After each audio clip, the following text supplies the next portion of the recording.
The greatest gamer of our generation, the faker of Honkai Star Rail. It is silverwolf level 999, and you're here to learn more about her, including how to build, play, and finding out what her best teams are. Welcome to my complete silverwolf level 999 guide, where we'll be breaking down all of that. Disclaimer though, all the footage are from the Creator Experience server, and there's a chance further changes will be made to all characters involved. Use the timestamps for convenience, and with that said, let's get into it. We'll start with a summary. Silverwolf level 999 is a strong ELATION main DPS. Her main gameplay loop will revolve around gaining high amounts of punchlines from a whole team, and for every punchline you obtain, that'll also mean 1 point of hidden MMR for Silverwolf. This hidden MMR is essentially her own unique ult energy. Reaching 60 hidden MMR allows access to her ultimate, where she'll deploy a zone, gain a bunch of buffs, and instantly take her turn to deal massive damage to all enemies with her enhanced basic attack. You'll repeat the process of getting punchlines, dumping damage with Silverwolf's ultimate, and that's it. It's very simple, very direct. The more punchlines you can get, the more ult Silverwolf gets, and the more damage she'll be able to do.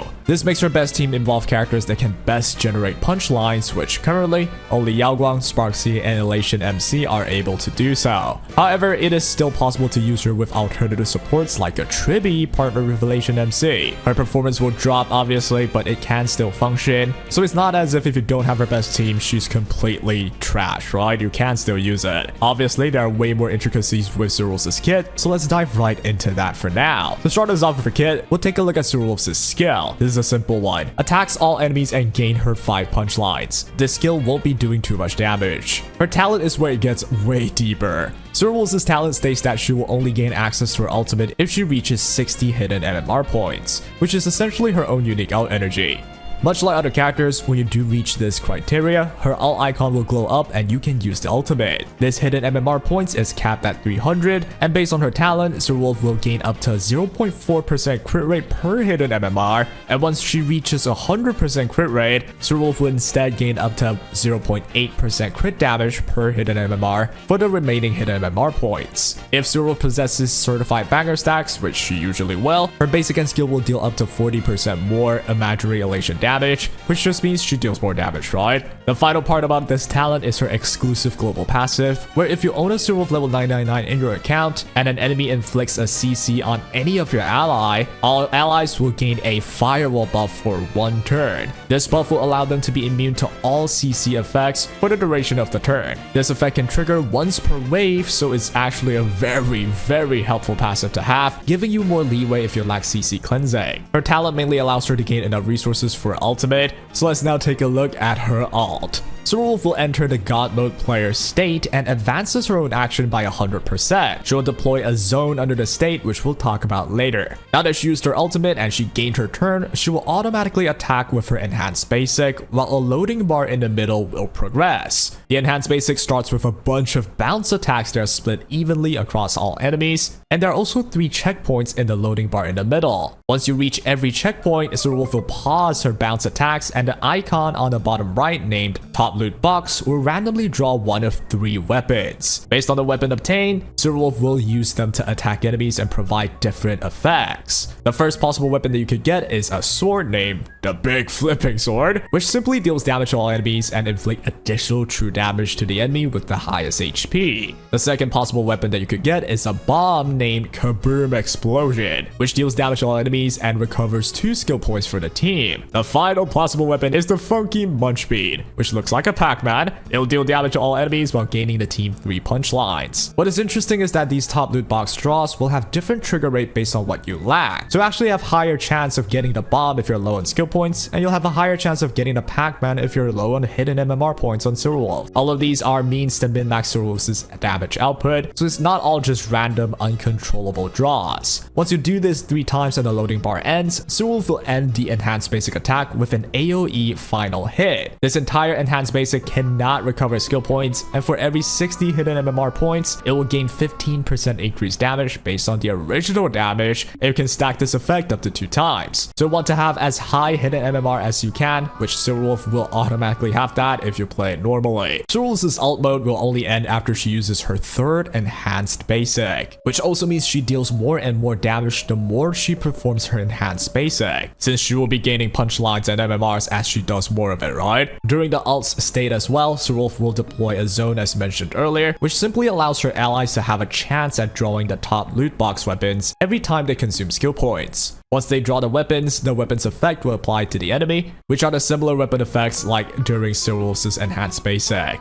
Once Silverwolf's ult state ends, her hidden MMR points are reset to 0, and you'll have to gain punchlines again to get her ult back. Next up in her kit will be with her elation skill. If Silverwolf is in her ult state, her elation skill will deal 6 instances of imaginary elation damage to one random enemy, while also resetting the fixed chance to trigger top loot box to its initial value. If Silverwolf isn't in her ult state though, she will instead just gain 15 hidden MMR points without doing any damage. So this is an elation skill to help you get her ultimate and help her deal damage if she already has her ult activated. You want to control this based on what you need, and sometimes it might just mean getting hidden MMR without her ult activated so you can get to the ult quicker. Now we can finally take a look at her bonus abilities. The most important one will be the false ending speedrun, which allows Silverwolf to gain 50% elation if she's above 160 speed, and for every 1 speed exceeding 160, Silverwolf gains 2% more elation. This effect can be applied to up to 100 access speed, which means you want to reach 260 speed to maximize this effect. Since that isn't too realistic, all that means is that you want your Silverwolf to be as fast as possible. Do aim for 200 speed if you have her Lightcone. As for a true ending unlock bonus ability, it simply provides her with more hidden MMR based on the number of punchlines taken into account when using an elation skill. Her final bonus ability, Secret Level Max, simply provides 20 hidden MMR after Silverwolf enters her ult's God mode player state. Both of these are means to get more hidden MMR, which directly translates to more crit rate crit damage based on her own talent and more damage output overall. The final thing to take note of is with her technique, which applies the effect of the Pac-Man weapon at the start of each wave,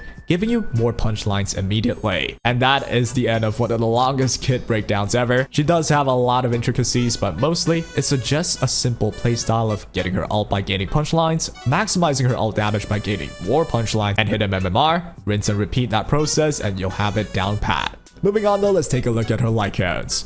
Her own is obviously the best in slot, providing very high value 18% speed increase. Since Silverwolf directly gains elation based on her speed, this speed's effect is very valuable. Not to mention gaining defense ignore and additional punchlines with her ult usage. It's all a perfect Lightcone for her. Alternatively though, you can go for Sparksy or Yao Guang's Lightcones if you somehow have extras of those. The first provides you with high crit damage, the second provides you with the 18% speed too at the very least. But more realistically though, your alternatives will be today's Good Luck, which gets you crit rate buff and elation increase, or Mushy Shroomies Adventures, which gets you elation increase and elation damage taken increase for all enemies. Do prioritize whichever alternatives that you own that has max superimposition. You'll notice that all these Lightcones mainly provide crit rate crit damage, speed, or elation. The general reason here is because Silverwolf's damage output are all really just elation damage, which doesn't scale with attack, doesn't benefit from element damage buffs. It's only based on stuff like the elation stat and crit rate crit damage stats. Of course, debuffs like reducing defense on enemies will allow more elation damage too, but overall the main point is you won't be relying on your attack percent or your imaginary damage percent. Hence why all these Lightcones don't quite provide those. As for relic sets, you're looking for the 4-piece Everglorious Magical Girl set.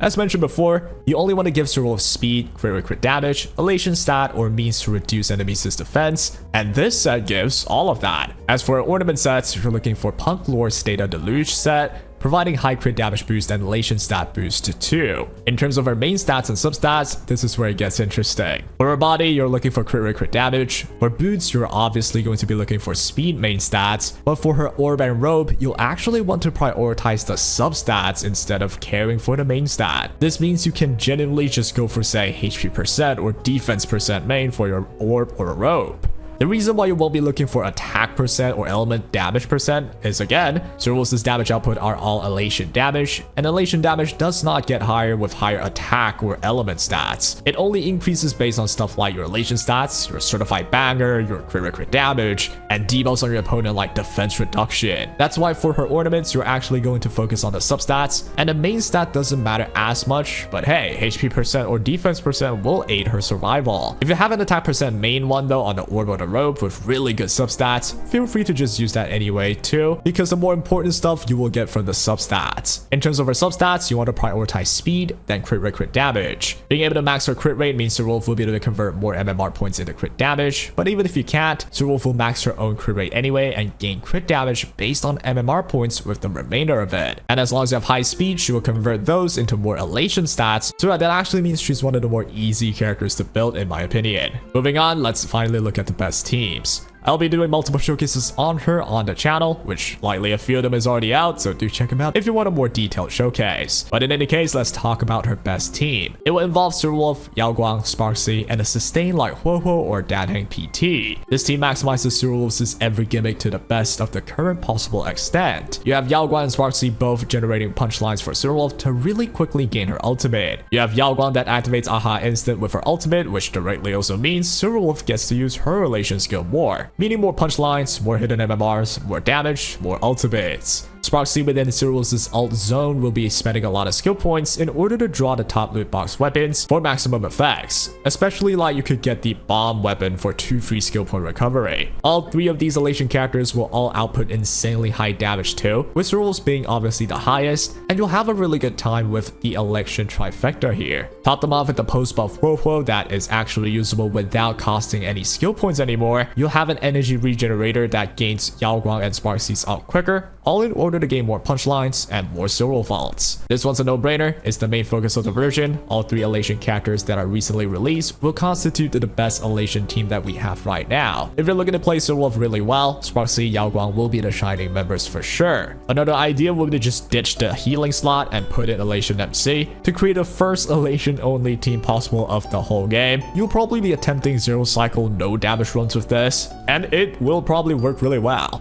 But realistically, you still want to sustain generally. In terms of alternative teams, you can consider swapping out either Sparksy or Yaoguang with Elation MC. The performance is still solid, where Elation MC is at least able to trigger one ally's elation skill immediately with her ultimate. You'll be using that on Silverwolf in order to use her elation skill, either to gain hidden MMR to get to her ult or maximize damage output during her ult. If you're wondering about the Elation MC's performances, and you're looking for a guide for it, I'll be posting all of them either already or soon. So hey, check them out, I'd appreciate that. Now then, outside of this team, the next alternative options will be much less ideal, and this will mostly be for people without Sparksy and Yaoguang. The team will look something like this: Silverwolf, Elation MC, plus any general supports like Tribi/Ron Mei, or even stuff just for the speed buff. Of course, the final slot will be a sustain. Obviously, the performance will drop, but it can be a team that functions anyway, though there's definitely wastage, right? Overall, I do still recommend getting her best elation setup, but do keep in mind there's always a chance Hoyoverse releases more elation supports that works with Silverwolf in the future. You can definitely wait for that to happen first, then aim for the elation damage dealers reruns, which likely chance they'll run like everything in one, right? The best supports and the best damage dealers together. Next off, let's take a look at her Eidolons and pull priorities. I personally recommend prioritizing her best teammates first in at least getting one Sparksy or Yaoguang, ideally both, then prioritize E2 S1 on Silverwolf if you're deciding to spend big, or just getting E0 S1 if you just want a functional team. To dive deeper as to why, let's check out her first Eidolon.